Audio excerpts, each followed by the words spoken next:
guys, welcome back to my channel. I hope you are safe. Today I am here to discuss with you another topic that is Indus Valley Civilization.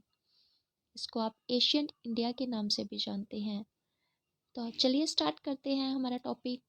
Indus valley civilisation जो कि है, ये इसको हम बोल सकते हैं कि ये ओल्डेस्ट सिविलाइजेशन भी है हमारे वर्ल्ड का। अब आप पूछेंगे सिविलाइजेशन होता क्या है, तो मैं आपको बता दूं, दिस इज हमारी सभ्यता। इसको हम सभ्यता भी कहते हैं। तो ये हमारी सबसे पुरानी सभ्यताओं में से एक है और ये फ्लोरिस्ड है along the banks of Indus river. जाने कि कहाँ तक फैली हुई है जे, ये वो भी हमारी पूरी इंडस रिवर है, वहाँ के उसके किनारे किनारे पे ये जो थी एस्टेब्लिश थी, वहाँ पे ये फैली हुई थी। Indus people produced wheat, barley, barley क्या होती है, जो peas, sesame, rice and mustard, and they were the first to produce cotton. ये आपको बहुत ज़्यादा इंपॉर्टेंट पॉइंट है, इस पे आपको ध्यान देना है कि ये पहले ऐसे लोग थे जिन्होंने कॉटन को प्रोड्यूस किया था। The people of this worshipped mother goddess. और उस टाइम पे ये लोग किसकी पूजा किया करते थे, किसको मानते थे, मदर गॉडेस, यानी कि माता की पूजा किया करते थे, एंड द बुल, और बुल की पूजा करते थे। The most important sites of Indus river civilisations are Mohenjodaro and Harappa. इसके जो इम्पॉर्टेंट दो साइट्स हैं जो आज हम डिस्कस करेंगे, वैसे तो इसके 12 साइट्स हैं, लेकिन क्योंकि उनका इम्पोर्टेंस इतना है नहीं तो इसलिए हम उनको डिस्कस नहीं करेंगे यहाँ पे। तो इसकी दो इम्पॉर्टेंट साइट्स हैं जिनको आज हम डिस्कस यहाँ पे करने वाले हैं। तो सबसे पहले हम बात करते हैं मोहेंजोदारो की। इसमें जो सबसे इम्पोर्टेंट पॉइंट्स आपको याद रखने हैं वो बेसिक पॉइंट्स मैं आपको करवा देती हूँ। चलिए दोस्तों स्टार्ट करते हैं। मोहेंजोदड़ो की जो लोकेशन है, सबसे पहले हमें उसके बारे में पता होना चाहिए। देखिए इसकी लोकेशन जो है वो सिंध है। सिंध पाकिस्तान में पड़ता है, तो इसकी लोकेशन कहाँ पे है, ये पाकिस्तान में है। अब ये कौन से रिवर के आसपास है, कौन सी रिवर्स पे है, तो रिवर कौन सी है वहाँ पे, सिंधु रिवर। सिंधु रिवर पे जी है। और कौन से ईयर में इसको खोजा गया था, कौन से ईयर में खोजा गया था, 1922 में इसकी खोज हुई थी। और किसके द्वारा हुई थी, राखल दास बनर्जी के द्वारा। जी हाँ, राखल दास बनर्जी ने इसकी खोज की थी। और सबसे बड़ी इसकी जो इम्पोर्टेंट खोज है वो यहाँ पे पाई जाती है ग्रेट बाथ। ग्रेट बाथ वहाँ पे उस टाइम पे ये हुआ करता था कि जो भी वहाँ पे वर्शिप्ड लोग पूजा करते थे, वर्शिप करते थे, तो वो एक मतलब वर्शिप के तरीके से वो घाट्स जो थे वो वहाँ पे बनाए गए थे, तो इसलिए उसको ग्रेट बाथ के नाम से जाना जाता है। चलिए नेक्स्ट देख लेते हैं इसमें और क्या इम्पोर्टेंट है। उसके बाद हमें यहाँ पे पता चलता है कि houses were made of burnt BRICS.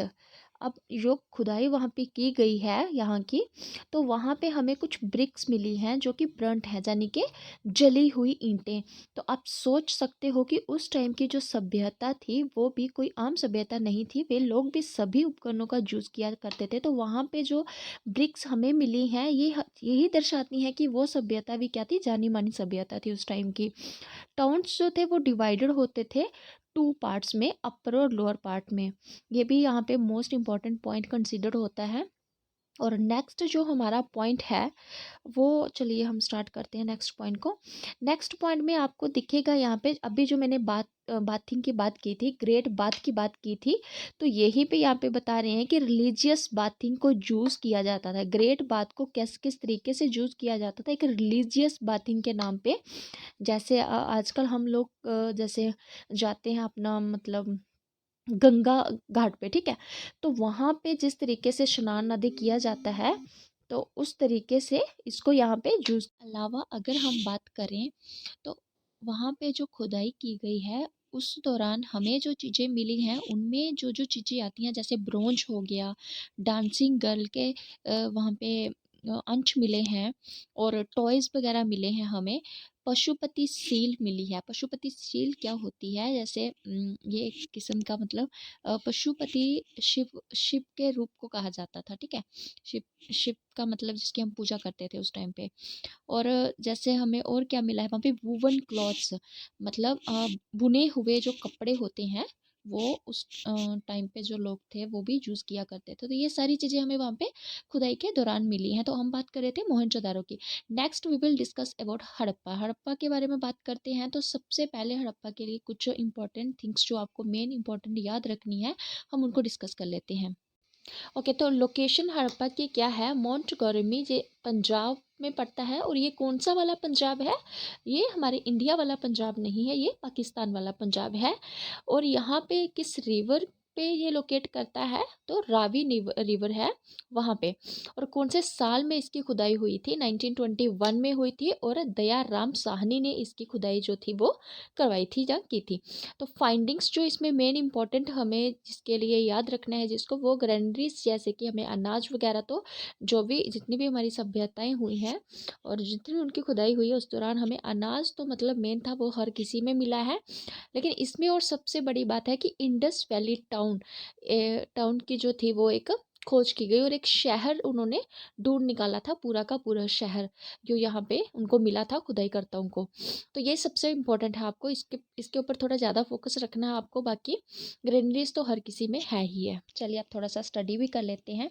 देखिए हड़प्पा की जो सभ्यता थी उस टाइम पे, वे लोग क्या थे, ऑर्नामेंट्स को यूज़ किया करते थे। यानी कि वे भी कुछ ज्वेलरीज वगैरह के शौकीन थे, और ड्रेसअप पूरा उनको पूरा सेंस था कि किस तरीके से खुद को अपना ड्रेसअप करना है। और सबसे बड़ी बात है कि वो लोग पशुपति महादेवा की पूजा किया करते थे।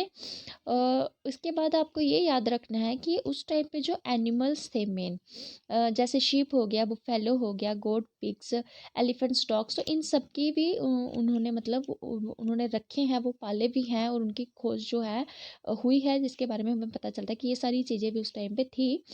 इसके बाद हमें ये पता चलता है कि वहाँ पे मतलब आपको क्लाइमेट चेंज। अच्छा देखिए, वहाँ पे कहता है Harappan cultural florist till about 1800 BC।